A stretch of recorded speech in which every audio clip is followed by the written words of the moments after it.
Well, good morning. It is Wednesday, August 4th, and we have gathered for a morning devotion. Again, we're using Brian McLaren, Seek It Aliveness.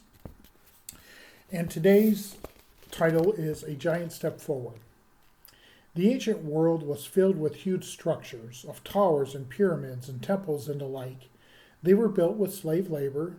Just about everyone in those days assumed that the gods chose a few higher echelon people to sit pretty on top of the pyramids.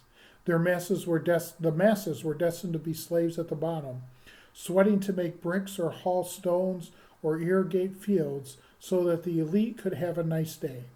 Everyone assumed that the gods supported this slave-based economy of empire, and everybody understood that the towers and the pyramids and temples both pleased and honored the god of the status quo.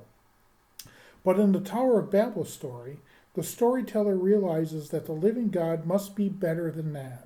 So in the story, tower building is exposed as another form of rivalry from God. God exposes the sour ambition of assimilation and domination. God diversifies the languages of Babylonian empire so that its ambition of global empire fails, memorializing fewer in an unfashionable tower. The new version of the old story is a big step in the right direction.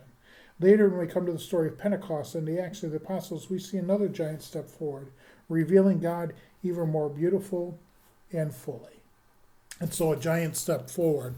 So in the Tower of Babel story, we all know it. They were trying to reach God, so they built this tall tower. And so God destroyed it and scattered them and confused their language so there was many different languages.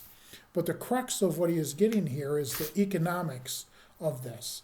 There were people in power who had money, and they built the tower, and they built the pyramids, and they built other temples that were high.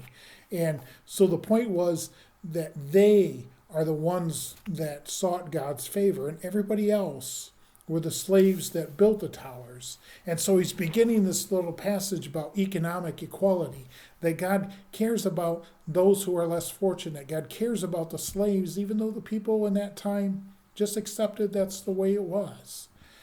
So the people who were rich and in power built these temples, and God didn't want that. God was taking a step forward by diminishing the tower, destroying the tower, to make it be revealed of God's glory for all people, even the slaves who built it. It didn't matter the height of the tower or the riches and the power that the people had, but it was more to show the economic development for those who were less fortunate.